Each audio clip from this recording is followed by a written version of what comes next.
Bismillahirrahmanirrahim. Assalamualaikum warahmatullahi wabarakatuh. Ikhwan akhwat rahimakumullah. Alhamdulillah wa syukurillah kita dapat bersama-sama kembali di acara Jendela Sekolah yang mudah-mudahan mempersuasi kita semua untuk dapat lebih banyak membantu dan mendukung buah hati putra-putri tercinta kita. Tidak lupa salam salawat kita lantunkan untuk junjungan umat kekasih kita Muhammad Rasulullah Sallallahu Alaihi Wasallam. Semoga kelak kita mendapatkan syafaat beliau dan bertemu dengan beliau bersama-sama dengan beliau di saat yang sangat kita rindukan di yaumil akhir. Hari ini Jendela Sekolah kembali hadir yang merupakan sajian 1 jam lebih mungkin ya, yang menginspirasi untuk kita semua bagaimana melihat dunia pendidikan lebih nyata, lebih dekat dan lebih bermakna. Bahasan kali ini itu sebetulnya sangat banget penting untuk masa depan buah hati kita, yaitu bagaimana memantapkan cita-cita melalui observasi profesi. Ini program unggulan nih di SMA Insan Mandiri Cibubur ya. Jadi apakah anak kita mau jadi dokter atau mau jadi pilot atau mau jadi guru besar atau apapun juga ya. Yang jelas yang hadir ini nanti ada 2 sesi nih Ikhwan Akhwat. Yang pertama hadir Ibu guru kita, guru bimbingan konseling. Assalamualaikum warahmatullahi wabarakatuh. Waalaikumsalam warahmatullahi wabarakatuh. Perkenalkan dong, kameranya di sana. Iya, Ikhwan Akhwat, perkenalkan saya Anissa Rahmawati, guru BK di SMA IT Insan Mandiri Cibubur yang insya Allah hari ini membersamai di segmen Jendela Sekolah kali ini. Dan 2 siswa yang hadir duluan nih, coba perkenalkan diri. Baik, Assalamualaikum warahmatullahi wabarakatuh. Waalaikumsalam. Saya Azahran, salah satu siswa yang menjalani observasi profesi di SMA IT Insan Mandiri Cibubur. Satu lagi. Assalamualaikum warahmatullahi wabarakatuh. Perkenalkan, saya Razan Lagani dari kelas 11 SMA IT Insan Mandiri Cibubur. Baik, nanti di sesi kedua ada lagi siswa lain yang juga akan hadir ke ruangan kita. Pertanyaan ke Ibu yang sungguh sangat membantu nih. Kita dengar ya, anak-anak SMA itu bingung ketika aduh cita-citanya mau kemana. Nah, dari sudut pandang guru BK seperti apa nih? Oke, nah memang Ibu dan Ikhwan Akhwat sekalian, fase SMA ini merupakan fase penting karena disinilah masa transisi dari masa remaja menuju dewasa awal, sehingga siswa-siswa ataupun anak-anak remaja ini seringkali dihadapkan dengan banyak keputusan besar yang akan berkaitan dengan hidupnya, entah itu perihal peminatan belajar, kemudian terkait dengan persiapan karir, jurusan kuliah misalnya, profesi dan lain sebagainya. Dan apabila pada fase ini mereka tidak didampingi, tidak diarahkan, tidak dibimbing, khawatirnya mereka memutuskan ataupun mengambil keputusan itu berdasarkan ikut-ikutan atau menyesuaikan dengan tren yang sedang marak di tengah mereka. Belum lagi kalau ayah ibu juga punya tuntutan ya, kamu harus jadi ini ya. Padahal anaknya mau jadi yang lain. Betul sekali, Ibu. Iya. Terus kan ada program desain cita-cita ya di SMA Insan Mandiri. Bisa digambarkan? Baik, mungkin saya beri sudut pandang dari BK ya Ibu ya. Jadi ada fokus utama di bidang bimbingan konseling ini, ada empat fokus utama kami. Yang pertama terkait dengan kepribadian pribadi, kemudian yang kedua sosial, yang ketiga belajar, dan yang keempat itu karir ataupun profesi. Nah, program desain cita-cita ini merupakan salah satu bagian dari layanan bimbingan konseling di bidang karir, di mana kami bukan hanya mengarahkan tapi juga mendampingi dalam persiapan mereka untuk memilih, memantapkan serta merencanakan karir ke depannya. Seperti itu.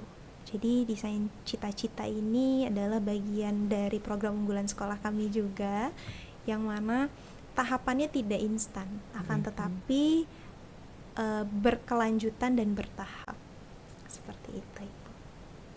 Jadi cari tahu apa yang diminati anak-anak, tapi juga ditambahkan dengan keistimewaan mereka ya. Betul Sebab siapa sekali. tahu minatnya itu karena itu tadi gambaran dari orang-orang yang banyak bicara, memberikan informasi, tapi sebetulnya dia unggul di bagian tertentu gitu ya. Iya, betul. Iya. Dan kalau observasi profesi ini menjadi penting dalam desain cita-cita, seperti apa itu? Oke, mungkin saya izin sedikit jelaskan terkait dengan tahapan-tahapan di desain cita-cita. Jadi desain cita-cita ini berawal dari kami mencoba untuk membantu siswa untuk mengenali potensi dirinya. Ini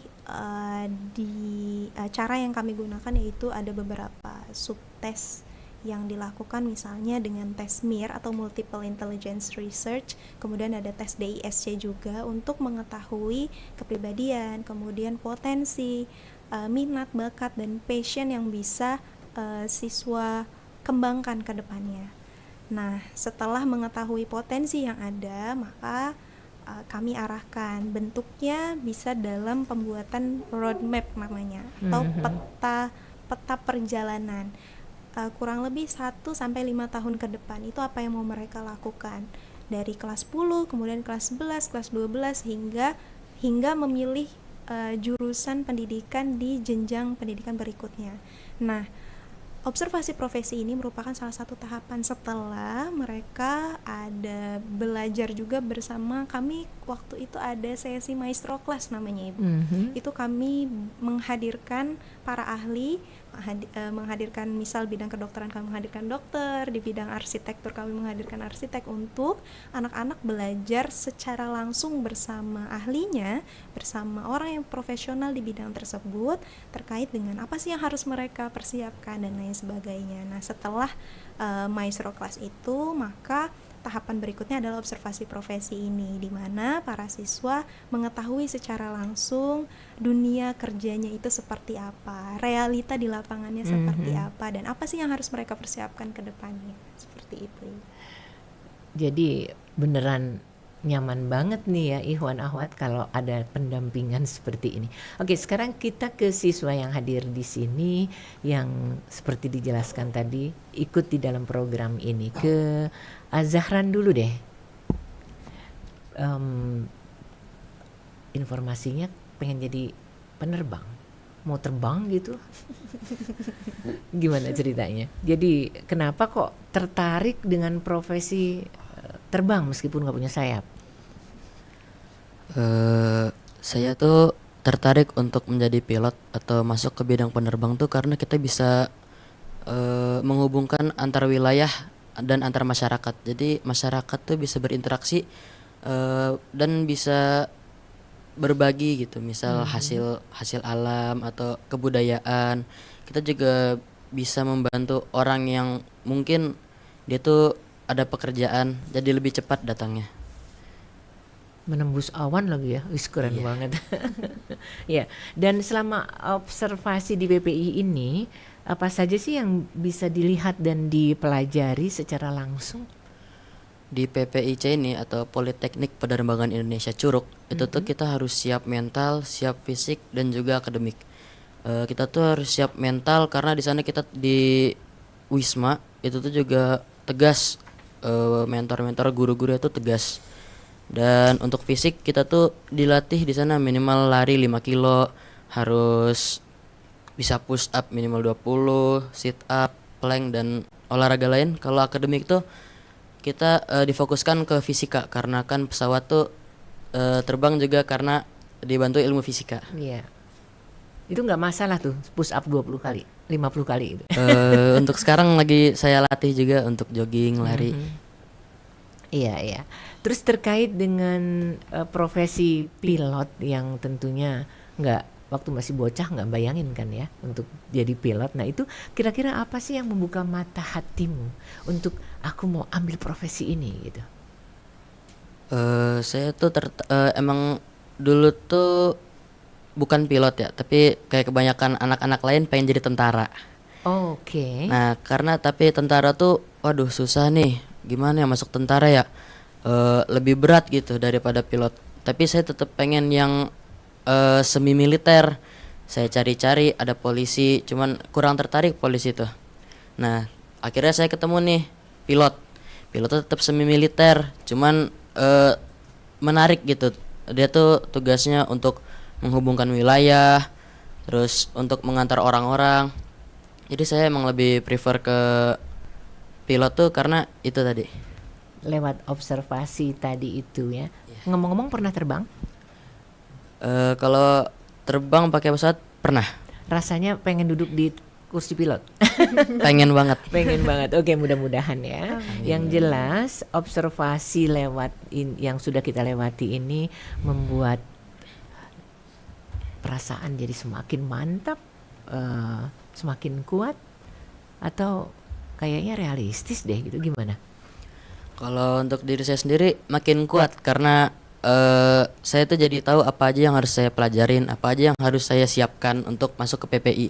Jadi saya pas udah tes di sana, pas udah masuk ke PPI-nya nggak kagok lagi gitu, buat mengikuti pelajaran dan aktivitas yang ada di sana. Siap ya, mudah-mudahan Ikhwan Ahwat juga doain mudah-mudahan benar-benar bisa terbang menjadi pilot.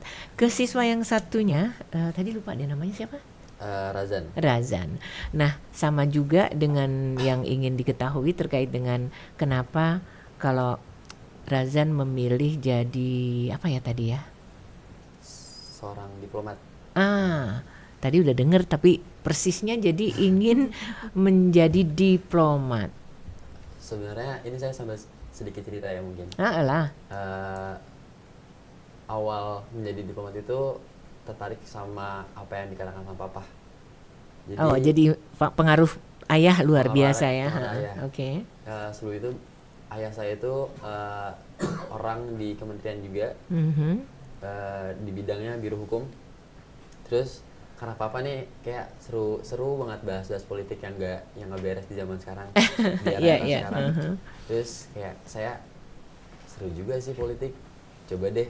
Yang awalnya saya ada terkaitannya dengan public speaking. Terus kayak kata papa juga diplomat itu penting di bahasa, relasi. Terus karena di Kementerian Perdagangan ini gimana caranya kita membuat orang yang kita tawarkan itu suka dengan kita secara positif. Mungkin itu sih jadi terinspirasi dari saya. Yang ada dalam benak dan pemikiran itu bagaimana berada di ranah diplomasi, kemudian juga perundingan internasional, luar biasa sekali.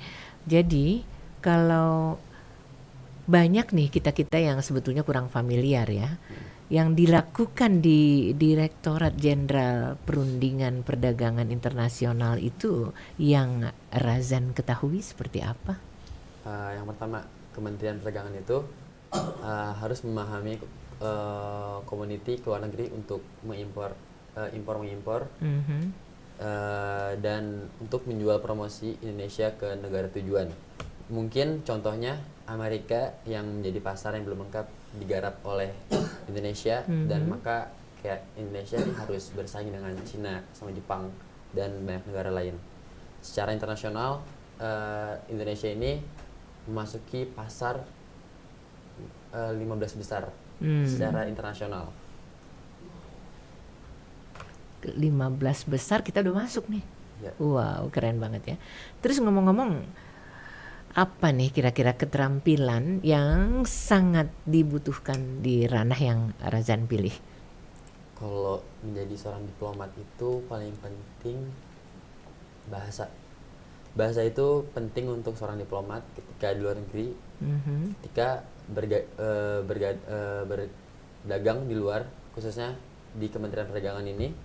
Yang paling penting itu tadi yang saya ucapin, bagaimana membuat orang bekerja sama dengan kita itu suka dengan apa yang kita sampaikan kepada mereka atau penawaran kita kepada mereka. Jadi setidak-tidaknya bahasa dunia tahu, bahasa Inggris ya kan. Bahasa Inggris Terus secara- tambah lagi yang menarik menurut gambaran Razan. Kalau saya secara pribadi saya bisa bahasanya Arab. Bahasa Arab. Terus nanti karena terkait dengan hubungan internasional yang luar biasa, Cina juga belajar Ya, gitu ya, Mandarin. Jerman. Oh, Mandarin nih bukan Cina. Oke. Dari observasi ini, adakah perjalanan selama proses observasi ini yang mengubah cara pandang Razan terkait dengan cita-cita ini tadi, atau plus kalau kuliah nanti ke jurusan apa gitu? Oke. Kalau sampai sekarang saya nggak ada perubahan plan untuk mengambil jurusannya ya. Tapi ada sedikit perubahan plan mengambil kuliah mungkin. Yang awalnya itu saya mau di UI mengambil jurusan hubungan internasional, dan saya ubah ke plan UGM mengambil juga hubungan internasional. Tidak ada perubahan, tetapi mungkin ketika saya sudah masuk ke jurusan hubungan internasional dan menjadi diplomat yang masih sangat awal, saya dapat pesan dari Pak Bayu. Pak Bayu itu direktur atas Berlin di Kementerian Perdagangan. Kata beliau itu seorang diplomat itu nggak gampang, banyak pengaruhnya, tetapi pemikiran Gen Z yang terutama di zaman sekarang itu harus instan untuk menjadi diplomat. Ya, generasi milenial itu memang tawarannya banyak sekali mau jadi apa dan bagaimana. Terus ngomong-ngomong, kok dari UI milih ke UGM, memang pengen basa Jawa apa piye? Ini sih lebih karena lingkungannya tuh kayak lebih terjangkau harga-harganya. Oh, oke. Udah gitu nanti bisa bahasa Jawa lagi. Yes. Udah gitu jauh dari Aduh, ayah ibu gitu kan. Kalau jauh dari ayah ibu kan kerinduannya beda ya. Oke, sebelum nanti kita ganti ke teman-teman yang lain, ini khusus untuk Razan yang memilih perundingan internasional nih. Profesi ini menurut Razan menuntut kepribadian tertentu nggak? Kalau orang yang pendiam itu bisa nggak sih dengan profesi menjadi diplomat? Mungkin bukan nggak bisa sih, harus Lebih berat belajarnya. berat belajarnya. Kalau saya sedikit cerita kepribadian saya itu orangnya tipe orang yang ramah, maksudnya gampang bergaul dengan lingkungan yang baru. Terus kemudian ingin aja mengetahui hal-hal yang baru yang belum saya ketahui. Orang kepoan saya. Kepo nih gitu ya. Oke. Kalau profesi ini menuntut kepribadian ya, itu jangan sampai ada muncul kata kepo. Skill apa nih yang mulai dari sekarang ini dilatih Razan untuk cita-cita yang tadi sudah ada dalam gambaran? Kalau yang pertama itu bahasa, saya ngejar banget bahasa Inggris kalau menjadi diplomat itu. Terus yang kedua itu di public speaking, komunikasi kayak masih agak-agak kurang, terus kurang-kurang kata, takut salah kata. Terus yang ketiga itu relasi. Iya. Jadi itu yang sekarang sedang dioptimalkan, diperjuangkan. Kembali ke kawan yang satu lagi, Azran ya. Azran. Susah banget sih nyebutnya. Ngomong-ngomong nih, kalau sudah pernah terbang dan pernah tahu lebih banyak dunia penerbangan, pokoknya tahu lebih banyak, itu tantangan terbesar menurutmu apa terkait dengan cita-cita ini? Kalau tantangan terbesar udah pasti di akademik. Akademik tuh kita harus dapat nilai yang tinggi untuk masuk ke PPI ini. Habis itu ada di fokus. Karena kan di pesawat tuh pasti banyak banget tombol-tombol ya. Jadi kita harus fokus buat merhatiin sesuatu. Karena kalau pesawat itu ada satu aja yang salah, pasti semuanya bakal salah. misal ada tombol yang lupa dinyalain, itu pasti bakal berpengaruh sama penerbangan. Misal nanti pesawatnya bisa aja tiba-tiba mesinnya mati gitu, atau enggak tiba-tiba lampunya kedip-kedip, oksigennya mati gitu kan. Kalau ada satu yang lupa nggak dinyalain tuh pasti ada yang anomalinya, ada yang rusak gitu lah. Padahal tanggung jawab pilot berapa puluh penumpang itu kalau sampai kecelakaan kan, wow. Oke, jadi detail memang harus dikuasai ya terkait dengan apa namanya profesi yang akan digeluti nanti. Sementara yang perlu dipegang teguh untuk menjadi seorang pilot, untuk menuju cita-cita luar biasa ini, di samping tentu tadi detail, disiplin waktu, perlu nggak? Perlu, karena kalau kita tahu di bandara itu kalau kita telat semenit aja itu udah nggak boleh masuk. Kalau kita sebagai penumpang nih, kita telat misal 1 menit atau berapa detik pun itu nanti nggak boleh masuk ke dalam pesawatnya, karena bakal ada perbedaan muatan dan perbedaan untuk berat pesawatnya itu pasti beda. Jadi Itu penumpang, apalagi iya, pilotnya ya iya. nggak? Telat nggak jadi terbang deh. Oke. Terus yang perlu ditingkatkan dari sisi akademis apa? di kalau SMA harus di bidang IPA sih, nanti masuk jurusan IPA. Karena kita tuh tadi kita perlu ilmu fisika, karena nanti kita di PP itu benar-benar belajar rata-rata fisika. Oke. Jadi Ikhwan Akhwat, 2 siswa yang pengen jadi pilot sama diplomat sudah kita simak bahasannya. Nanti kami kembali untuk menghadirkan siswa lain. Kita lihat apa gerangan cita-cita mereka.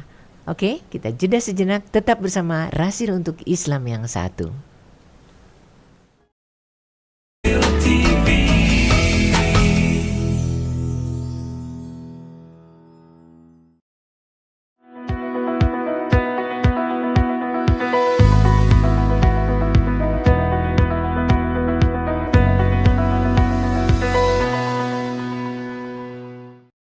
Terima kasih masih bersama Rasil untuk Islam yang satu di acara Jendela Sekolah yang hari ini mudah-mudahan bahasannya mempersuasi kita semua untuk jauh lebih siap ya, bukan hanya mendampingi, mendukung putra-putri kita, tetapi juga bagi anak-anak itu sendiri. Ada satu lagi yang baru hadir, bisa perkenalkan diri? Assalamualaikum warahmatullahi wabarakatuh. Waalaikumsalam. Perkenalkan, nama saya Gamial Rifat Atari, bisa dipanggil Ari. Saya dari kelas 12. Oke, Ari dari kelas 12. Ngomong-ngomong, kenapa sih orang kok pengen jadi sesuatu? Nah, kalau Ari sendiri pengen jadi apa tadi? Saya ingin menjadi dokter. Dokter. Dokter. Ada alasan tertentu kah? Ada. Pertama, saya melihat sosok ayah saya sebagai seorang dokter, dan itu sudah pasti menjadi motivasi saya juga. Oke. Lalu saya ingin membantu banyak orang yang kurang mampu di luar sana. Dengan mungkin kita anggap saja seperti bersedekah, kita membantu banyak orang, dan itu kita mendapatkan dunia maupun mendapatkan akhirat juga. Masya Allah. Nanti jadi kalau Ari sudah jadi dokter nih, Ikhwan Akhwat, pasti akan melakukan sedekah profesi. Cia. Hari Jumat yang datang aku obati apapun free. Wis, keren banget. Itu Amin, amin. sedekah profesi ya. Oke. Pernah observasi di mana? Saya Sebelumnya? pernah melakukan observasi di Rumah Sakit Umum Kabupaten Tangerang. Tangerang ya. Nah, pada saat melakukan observasi itu apa nih yang paling berkesan bagi Ari? Jadi yang paling berkesan buat saya, mungkin saya boleh cerita dulu kegiatan Boleh saya selama dong. sana. Boleh. Jadi saya melakukan observasi profesi ini selama kurang lebih 2 hari. Jadi pada hari pertama saya pasti bertemu dengan atasan, meminta izin apakah boleh melakukan observasi. Itu juga dari sekolah sudah memberikan surat-surat, jadi saya tinggal datang untuk menghadap. Setelah itu saya dipertemukan kepada dokter, itu kepala pada bidang dokter kesehatan. Namanya Dr. Atot Ridwan. Dia mendampingi saya selama di sana. Beliau dokter umum, jadi saya mengikuti kegiatan-kegiatan dokter umum di sana. Beliau sangat sibuk, Masya Allah. Dia berpindah-pindah pekerjaannya. mengecek-ngecek yang lain, dia ke ruang perawat, ruang vaksinasi, seperti itu. Jadi satu hari saya mengikuti kegiatan beliau dan beliau juga menjelaskan tempat-tempat di rumah sakit itu. Pada hari kedua saya itu mengikuti beliau khusus kegiatan vaksinasi. Jadi kegiatan vaksinasi ini adalah vaksinasi meningitis untuk orang-orang yang ingin melaksanakan umroh. Dari proses memasukkan vaksin hingga langsung disuntikan terhadap pasien. Selama 2 hari berada di dalam observasi, menyaksikan ini dan itu menurut Ari yang paling susah apa tuh? Jadi yang paling susah dihadapi dokter itu adalah mungkin kita harus tepat waktu, karena yang kita hadapi adalah pasien dan itu berhubungan dengan mungkin nyawa seseorang. Kita harus tepat waktu. Dan ternyata di realita dunia medis itu kita harus bukan hanya melihat pasien, tapi kita juga merasakan empati apa yang dirasakan oleh pasien tersebut. Oke. Jadi observasi sudah memunculkan banyak sekali gambaran. Ada yang berubah nggak dari cita-cita setelah melihat realita di dunia kedokteran di rumah sakit dengan begitu banyak peristiwa yang dialami oleh para pasien? Mengubahkah rencana, keinginan untuk menjadi seorang dokter atau bahkan makin mantap gitu? Terus saya semakin yakin untuk menjadi seorang dokter, dan saya juga mengetahui seberapa capek menjadi dokter. Karena itu di saat ini mumpung saya sudah kelas 12, saya sudah pasti untuk mempersiapkan segalanya yang berhubungan dengan kedokteran, dari pendidikan, nilai akademik hingga lain-lainnya. Oke. Jadi semakin mantap nih ya. Iya.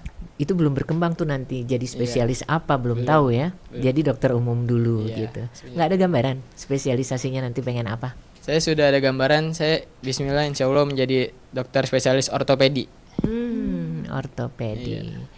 Wahai ikhwan akhwat yang senja usia, ini penting banget berhubungan dekat dengan dokter-dokter yang berada di ranah ortopedi. Terus ngomong-ngomong, kalau sebagai profesi seorang dokter itu dilihat dari sisi kemanusiaannya selama observasi kemarin seperti apa?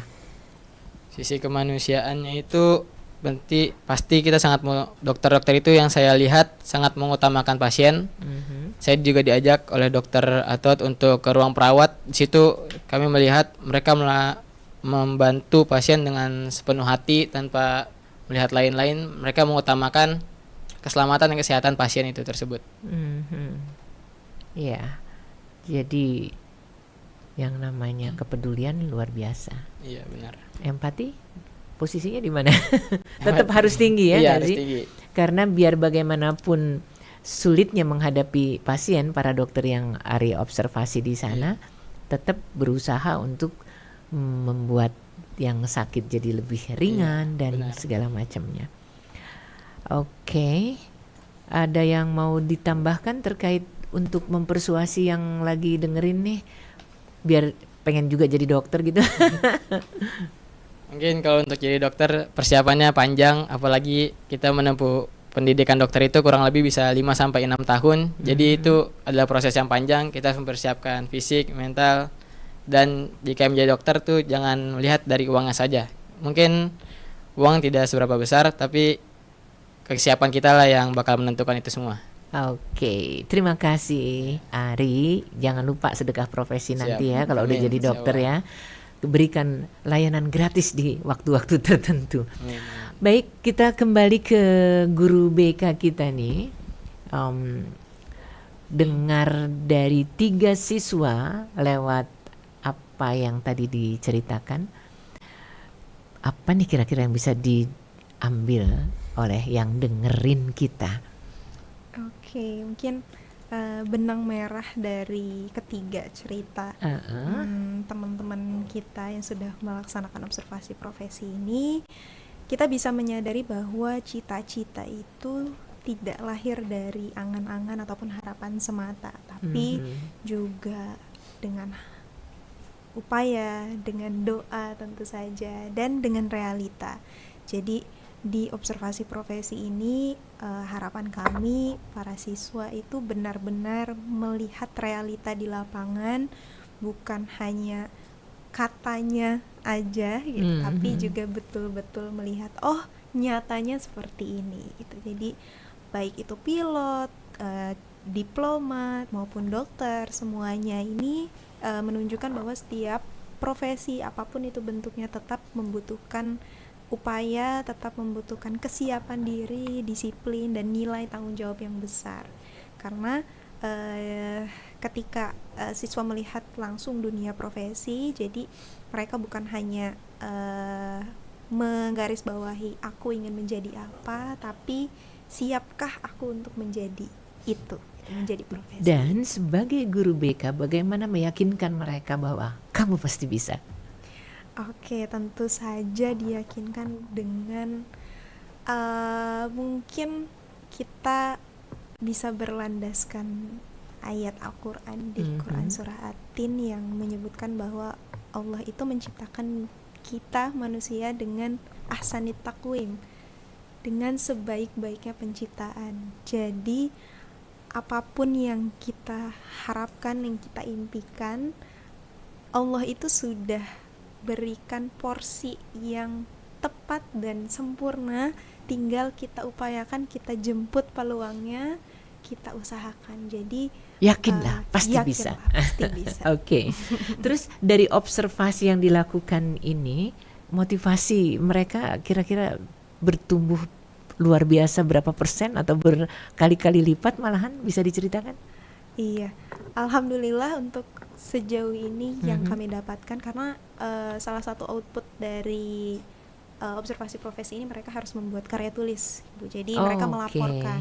Nah, alhamdulillah melihat bagaimana antusiasme anak-anak juga ketika melakukan kegiatan observasi ini, motivasi belajar mereka insya Allah meningkat, dan sejauh ini mereka banyak yang semakin yakin dengan apa yang mereka minati. Misalnya Ari minat ke dokter, setelah melaksanakan observasi profesi ini makin yakin dan makin melek dengan realita menjadi dokter itu seperti apa. Begitu juga dengan Razan, dengan Azahran, begitupun dengan teman-teman yang lain. Jadi alhamdulillah untuk motivasi belajar mereka juga meningkat dengan baik. Iya.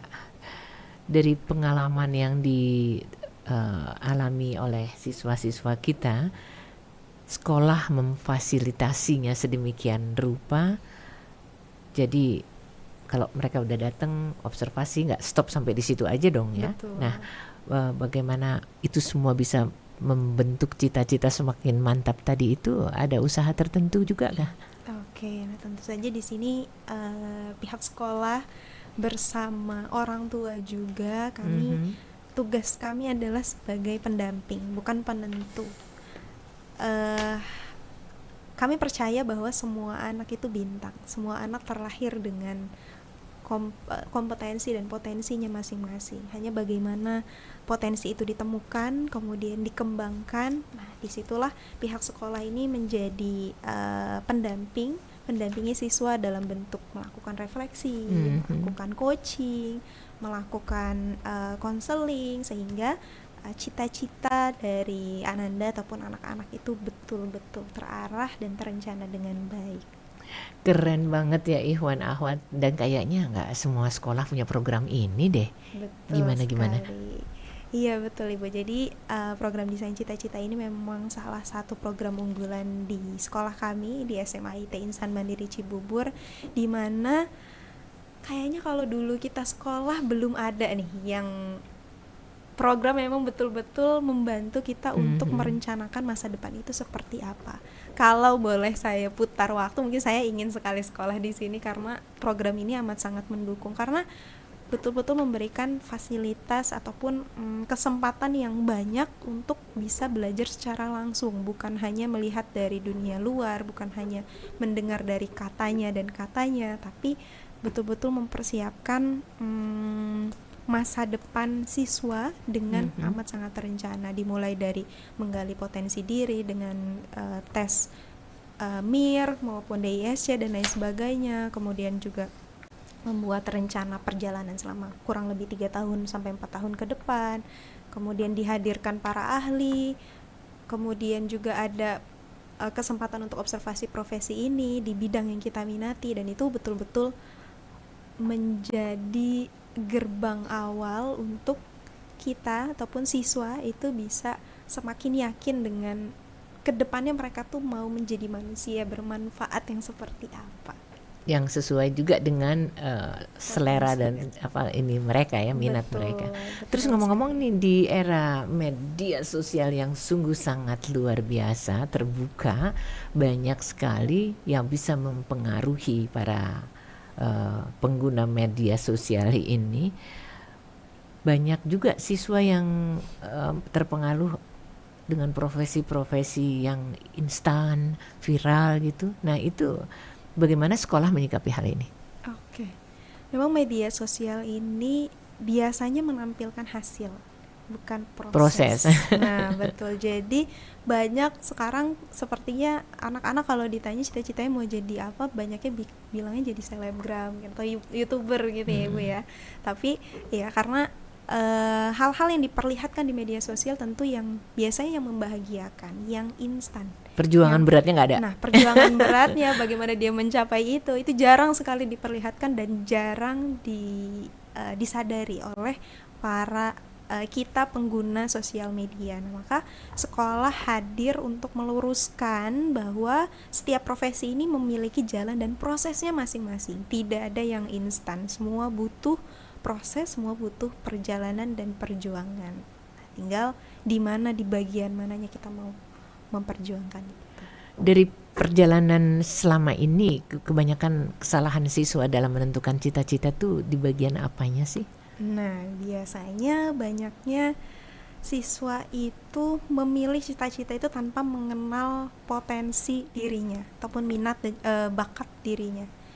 Jadi kebanyakan mereka melihat dari sisi enaknya. Oh, enak ya jadi diploma misalnya, uangnya banyak misalnya, atau jadi dari dokter. sisi duit nih.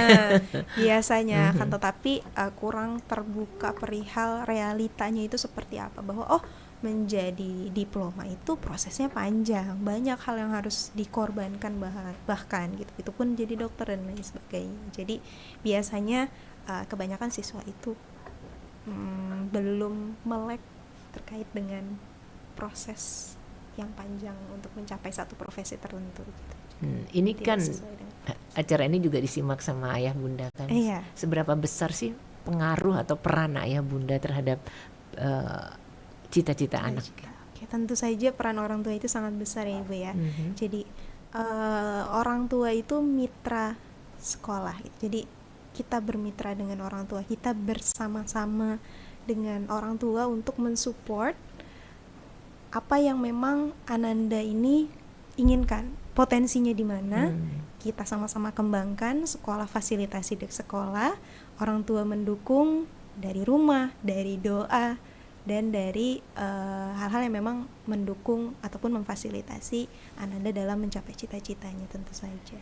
Iya, karena di sekolah anak-anak juga sudah dikembangkan berbagai pikiran dan keinginan, kerinduannya bisa jadi jembatan dengan orang tua ya. Siapa tahu berbeda.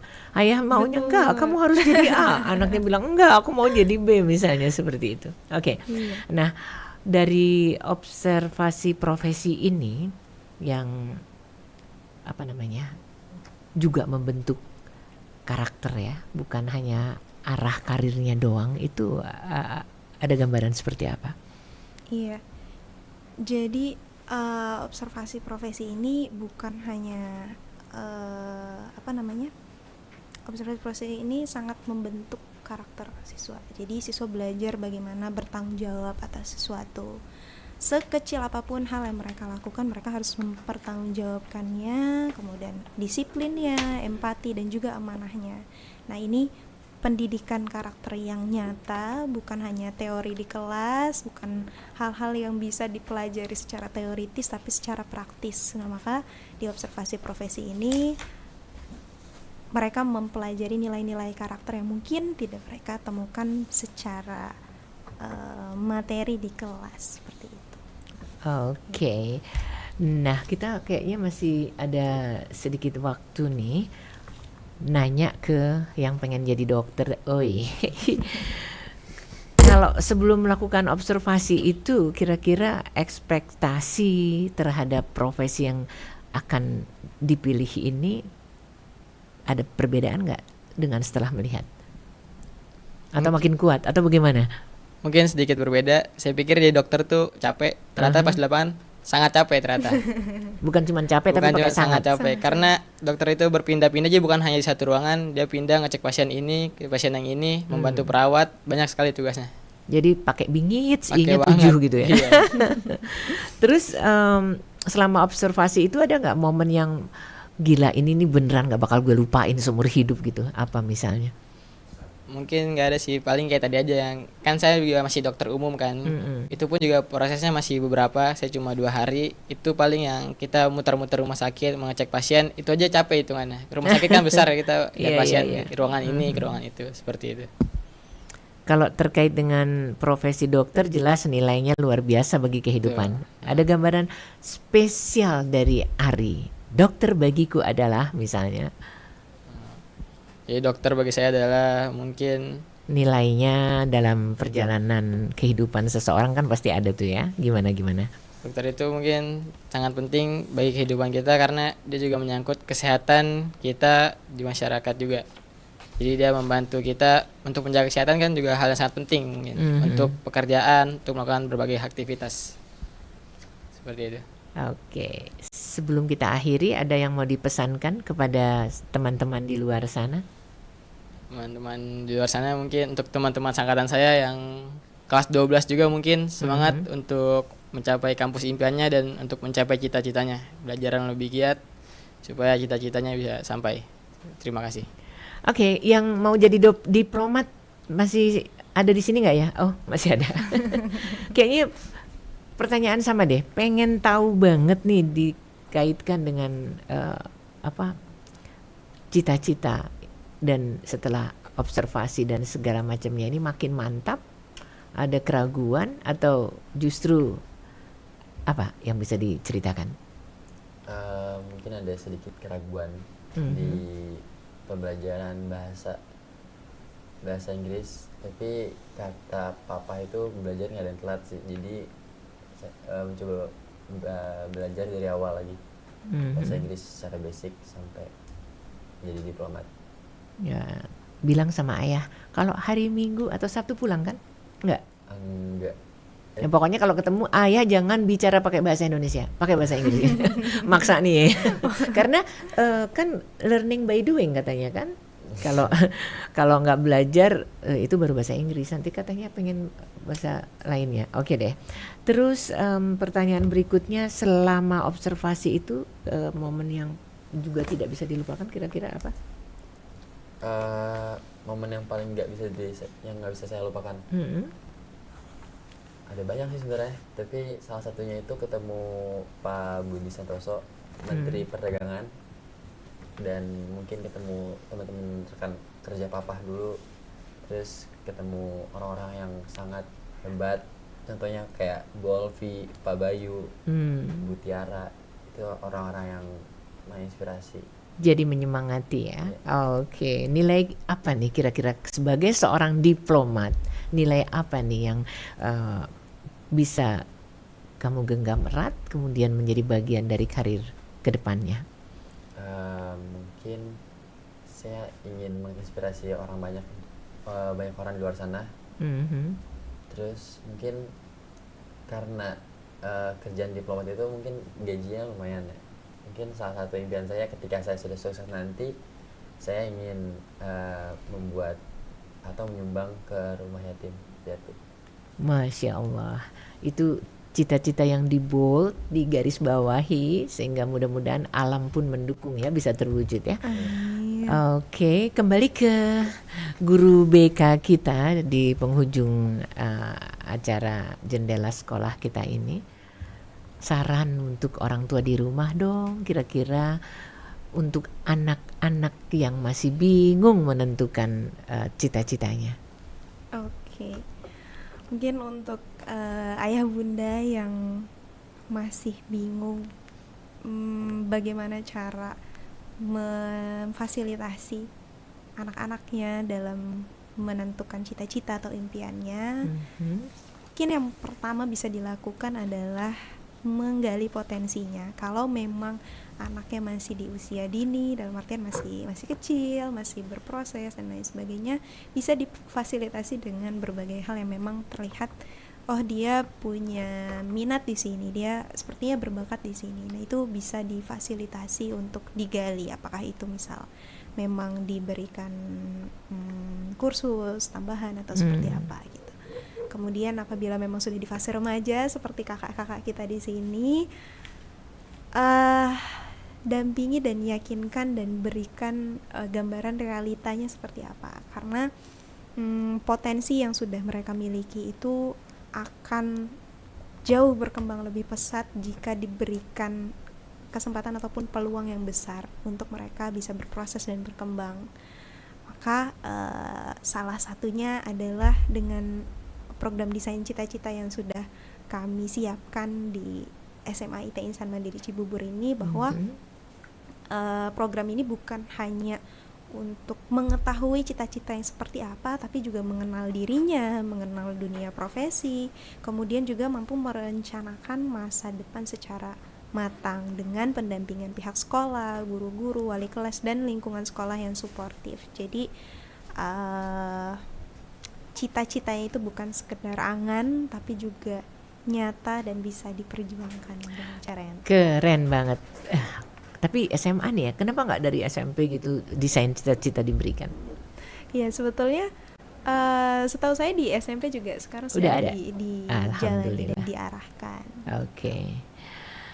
Kita sudah di penghujung, kalau boleh dirangkum dalam satu kalimat, satu alinea misalnya gitu, makna dari observasi profesi ini bagi sekolah yang untuk anak-anak, atau mungkin juga bagi Ari dan juga aku lupa namamu, susah sekali. Razan. Seperti apa kira-kira? Oke, dari Ibu dari dulu dong.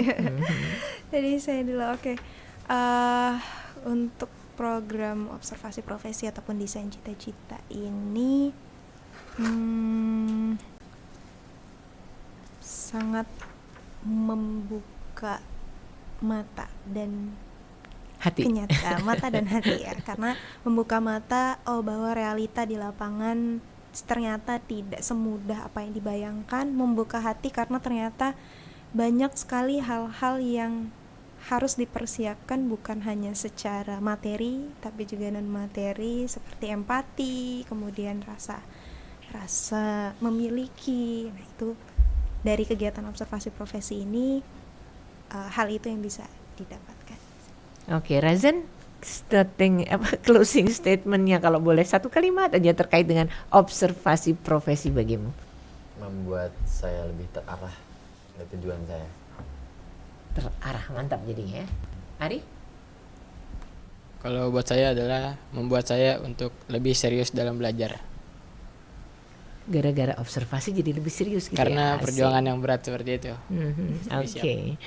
Jadi itu Ikhwan Akhwat, kehadiran Jendela Sekolah kali ini terkait dengan desain cita-cita yang sudah kita simak. Mudah-mudahan juga mempersuasi kita, memberikan gambaran kepada kita. Untuk Ibu BK kita nih, ada closing statement yang mau disampaikan kah? Oke, boleh Ibu. Jadi Ikhwan Akhwat dan teman-teman semua, 87% mahasiswa di Indonesia ini mengaku salah jurusan. Nah, kenapa hal ini bisa terjadi? Karena banyak yang tidak mengenali potensi dirinya. Oleh karena itu, pendidikan menjadi hal yang amat krusial untuk dipersiapkan, dan pilihlah sekolah yang tidak hanya menyiapkan akademik, tetapi juga membantu menyiapkan untuk mewujudkan cita-cita Ananda. Dan di SMA IT Insan Mandiri Cibubur ini, kita akan bantu mewujudkan melalui program unggulan kami, yaitu desain cita-cita. Masya Allah. Jadi Ikhwan Akhwat, bahasan kali ini mudah-mudahan betul-betul memberikan satu gambaran baru bagi perjalanan ke depan, apalagi kalau anak-anak kita masih SMP ya, SMA. Baik, terima kasih sekali lagi kepada Ibu BK kita dan juga kepada siswa-siswa yang sudah hadir dari Insan Mandiri Cibubur, dan tentu tidak lupa ya untuk siswa yang inspiratif memberikan masukan bagi yang mendengarkan. Semoga apa yang dibagikan hari ini akan membuka jendela hati bagi orang tua ataupun bagi anak-anak di dalam memandang pendidikan, cita-cita terkait dua ini. Baik, sampai jumpa di jendela sekolah 2 minggu yang akan datang di hari yang sama, yaitu di hari Senin ya. Billahi taufiq wal hidayah. Wassalamualaikum warahmatullahi wabarakatuh.